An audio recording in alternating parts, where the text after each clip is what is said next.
Aujourd'hui, pour tuer le temps en attendant la mort, nous allons jouer à un jeu culturel et amusant. J'ai près de moi un homme. Qui est-ce? À vous de le découvrir grâce à l'indice qu'il va vous donner lui-même. Je ne suis pas mort à Sainte-Hélène. Voilà qui devrait vous mettre sur la voie. J'attends vos appels. Gilles Legendre, certains parmi les macronistes historiques disent « Je ne le comprends plus, Emmanuel Macron. Je ne comprends plus comment il raisonne, il a perdu la tête, je ne comprends plus comment il fonctionne. » Est-ce que vous dites la même chose? La question doit être évidemment posée pour nous. Vous savez, il avait fait naître un rêve exceptionnel. On a tout abandonné pour le suivre. On avait tous, notamment les personnes un peu âgées comme je l'étais, on avait tous des métiers, on avait tous des activités. On est parti, mais au combat, mais avec... Alors parfois, ça pouvait passer pour de l'arrogance de notre part, ou un excès d'assurance. Mais c'était surtout un espoir et un enthousiasme exceptionnel. Et de voir comment, au bout de 7 ans, le rêve se fracasse, mais c'est d'abord une immense tristesse. Une immense tristesse. Et ensuite, un examen de conscience. Comment avons-nous pu autant nous tromper?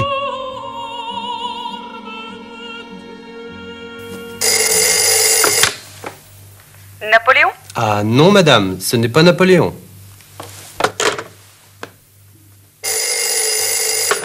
C'est pas celui qui a fait la dissolution, hein? Je sais plus son nom. Non, monsieur. Tout ce que je viens de vous dire, je le lui dis, mais je ne suis pas le seul. Mais il vous dit quoi, lui?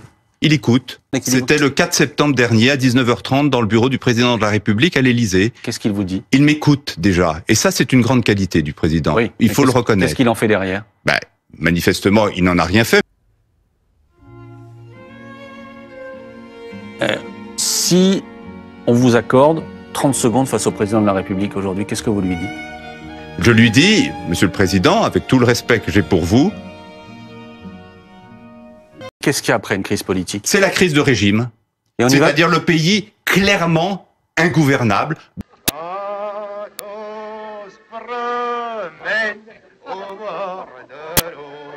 Comme tout est beau, quel renouveau. Paris au loin nous semble une prison. On a le cœur plein de chansons.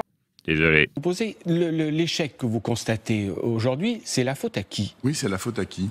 C'est la faute à tout le monde. Enfin, j'ai l'impression que les gens n'arrivent même plus à croire en nous, en croire en la politique. Mais il y a un pays. Il y a un pays qui vit, qui réagit, qui peut se révolter. Soit légalement.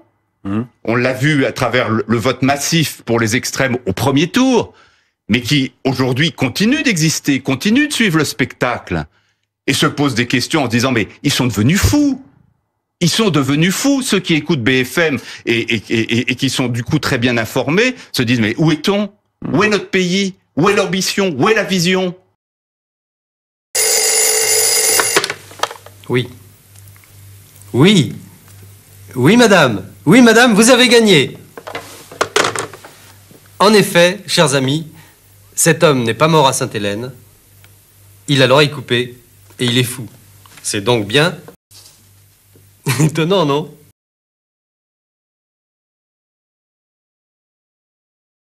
Want to really see something that said, take a look at what happened.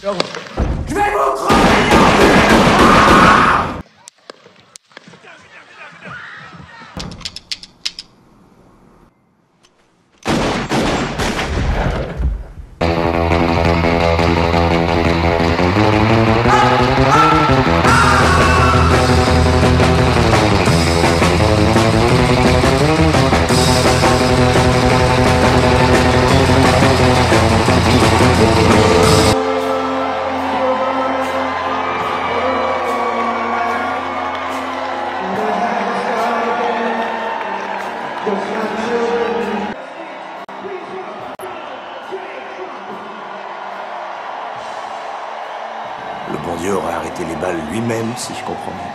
Oui, ça s'est passé exactement comme ça. Dieu lui-même est venu pour arrêter ces putains de balles.